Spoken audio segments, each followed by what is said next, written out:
بسم الله الحمد لله الصلاة والسلام على رسول الله صلى الله عليه وسلم. السلام عليكم ورحمة الله وبركاته.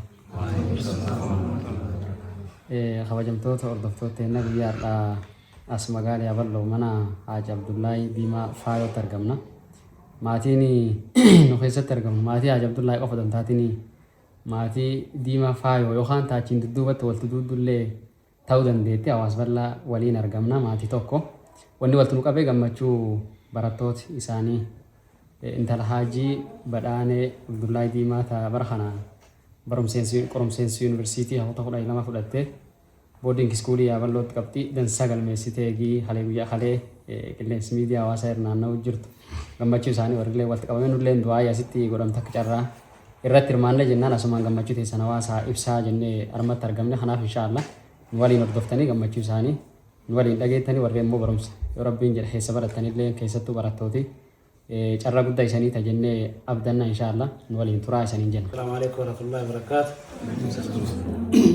Alhamdulillah summa alhamdulillah maachaaf faaruulleen tarabbii haaligaati rabbii ol ta'eeti alhamdulillah guyyaa gammachuuti guyyaa gammachuu namni waan guddoolee dubbachuu hin danda'u galati rabbiiti taaniin arwanni as walti nu qabe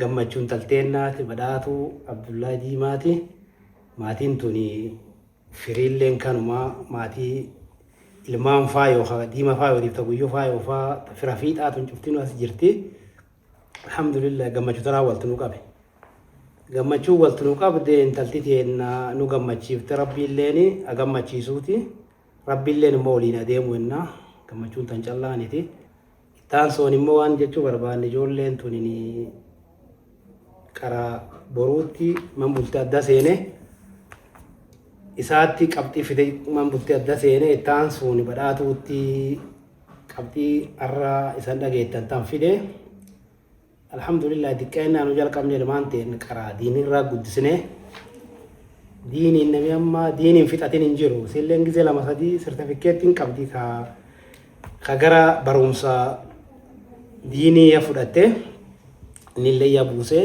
namni cuftinu sertifikeettii qaba taaniin ijoollee hore akkitti guddisanii diqqeennuma jalqabanii tarbiyaa irraa guddisan tarbiyaa diina islaamaa barsiisanii irraa guddisanii diqqeennaan jalqabnee nu guddisa ilmaanii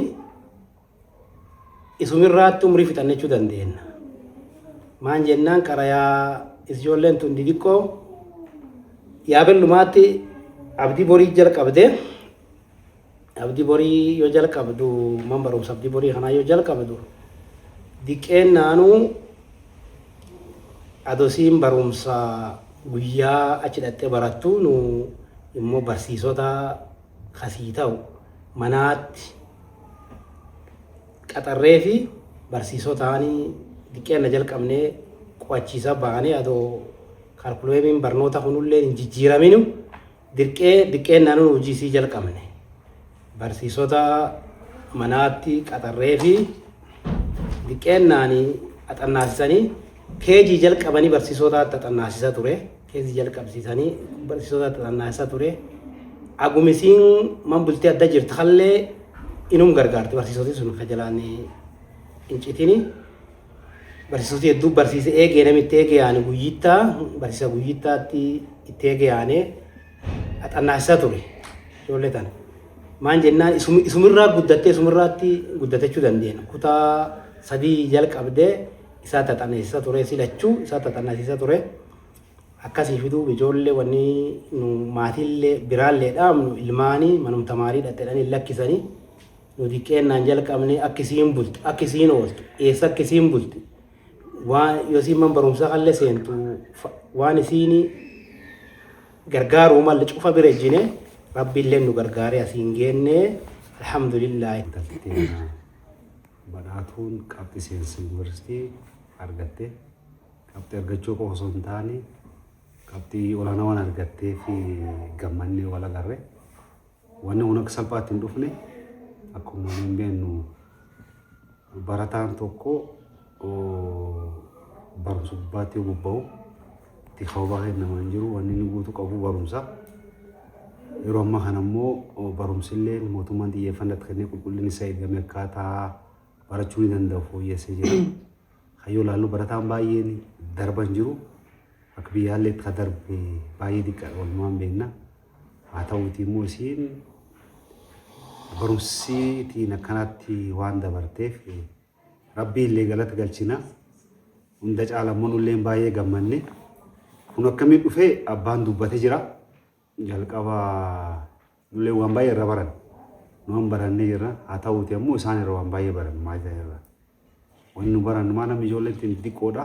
Xixiqqoo suniyyuu waan durii barannu sun ta'ee nu barumsi isaan irra barannee guddisaa jirra jecha.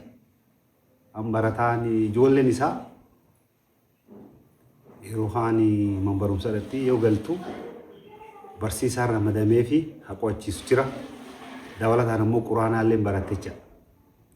Kanaaf akka ijoollee bira yeroon isiin taphaa hoblaan dabarsituun xiqqaa jecha xiqqa. Xiqqaadha agalkaan sa'aatii lamaa yookaan quraan qaraatii yookaan barumsi fi baratti. Kanaaf lamboo buustee jirti jecha. Waan baay'ee guddaati. Nullee nam akkasuma guddifachaa jirra jecha isirra barannee guddifachaa jirra. Waan baay'ee guddaati barumsi guddaadha. Ammoo dhaamsii nu baraatuuf qabnu amma qabxiin isii argatu kun baay'ee guddaadha, dansaadha, gaariidha. Qabxiin kun ammoo seensi yuunivarsiitii qofaaf oola. Fuulduri ishii amma sinqii qabdi, kaapitaal qabdi. Kaapitaalli kun ammoo yoof dagatte fuulduraaf. Yuunivarsiitii seentee waggaa tokkoon booda barumsa barachuu feetu waggaa tokko yaa'u walumaan beennaa. Jeneraalii baratanii achiin booda ammoo waan barbaachisuun filatti. Jabaattee hagaa firii fi argituuf akkuma duraanii sun gorsaaf dabalataan ammoo qorqortiin haadha abbaalleen bir jiraachuu qabdi. Isiilleen ammoo akkuma durii sun tapha hobla dhiistee xiyyeeffannaan isii guddaan barumsa waan taatee fi barumsiitiif xiyyeeffannaa kennitee jabaattee gammachuun teentuun hagaa dhungeettuuf jabaattee barattee kan caallu gammachiisuu qabdii waan jedhuudha. Abbaan isii Haaji Abdullaa Diimaa intaltaan akkansaa jajjabeessee tamaarsisee diqqeennaan quraan qaraasisee achi man barumsaallee isin seentennaan irra jajjabeessee intalti sun jabaatteetiin har'a poointii dansaan dhibii dansaa waan fiddeef irra gammannee gammachuu tanaaf nullee as dhufnee rabbiin ammallee itti yaanullee dura tafteefillee akkam jajjabeessee gulbaayeetiin rabbiin ammallee qabxii dansaa akkasiin fiddu rabbi kadhannaa fi. Assalamu alaikum warahmatullahi wabarakatuh.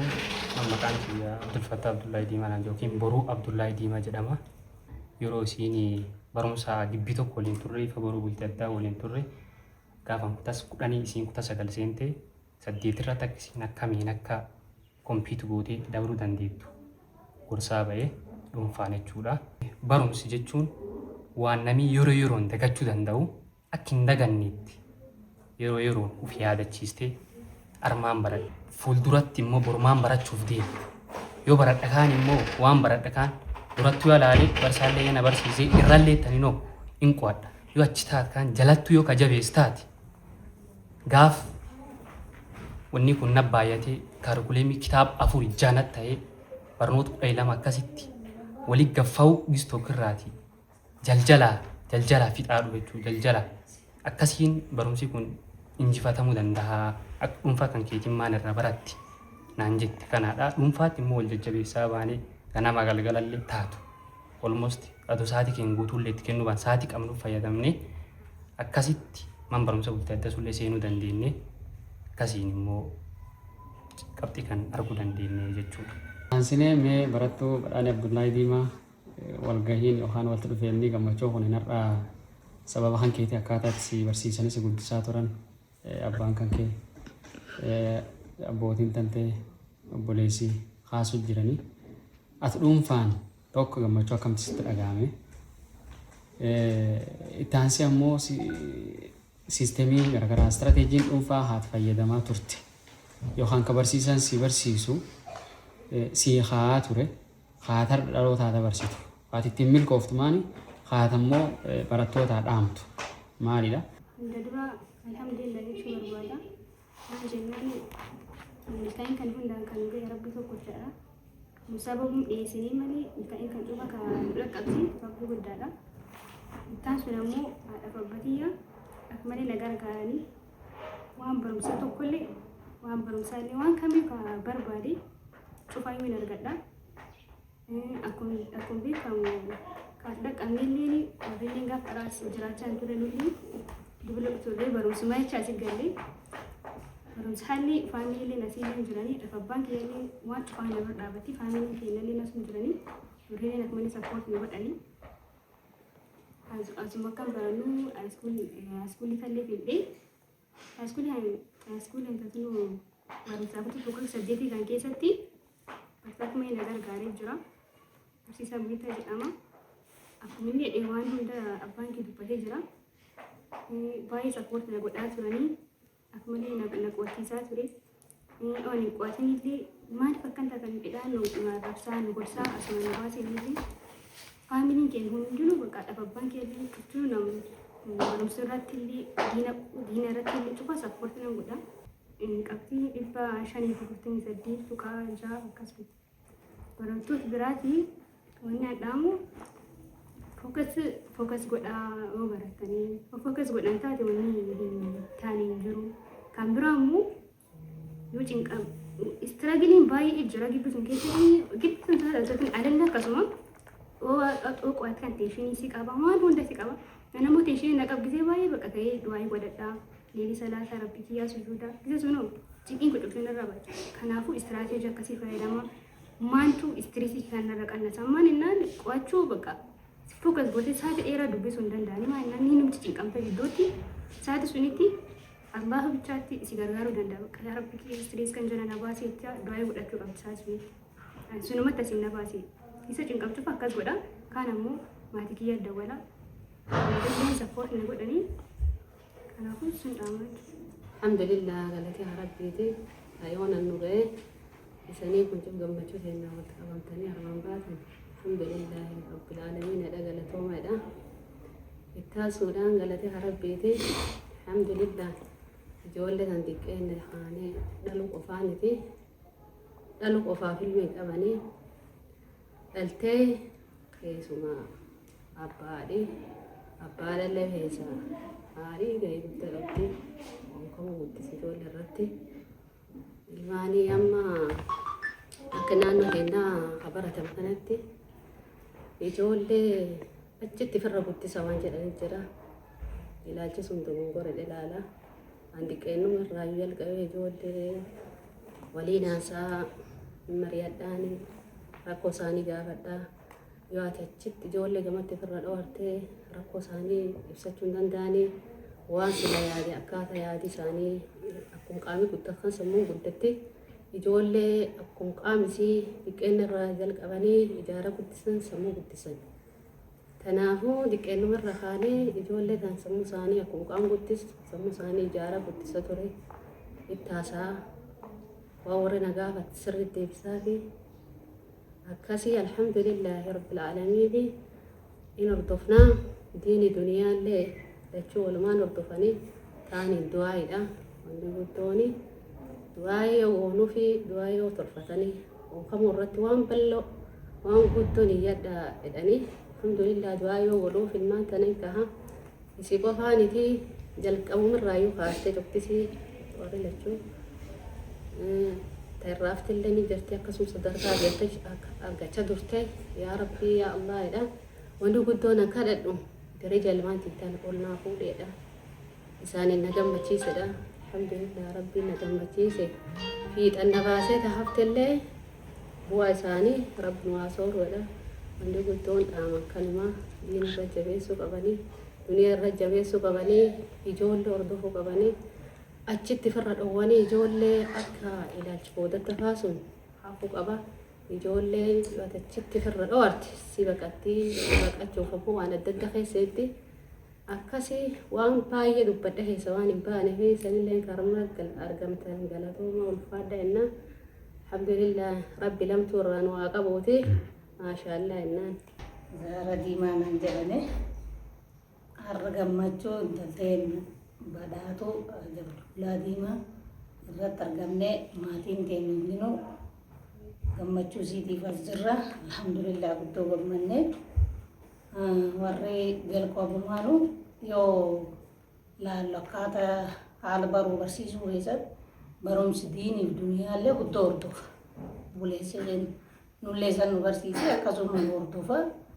Isaanillee akkasuma hordofa. Barumsi diiniif duniyaallee keessatti deeggarsi inni ijoollee isaati godhu akkasuma haati manaa isaallee ijoollee isaaniiti gootu akkuma warri dubbata akkuma leellansa waan fakkeenya irraa fudhatanii barachuu qabnu jedha. Kaaniini barumsi diinii kanallee yoo hordofan ta'e jalqabna ta'e akka barumsa duniyaallee hordofan nama godha jechuudha.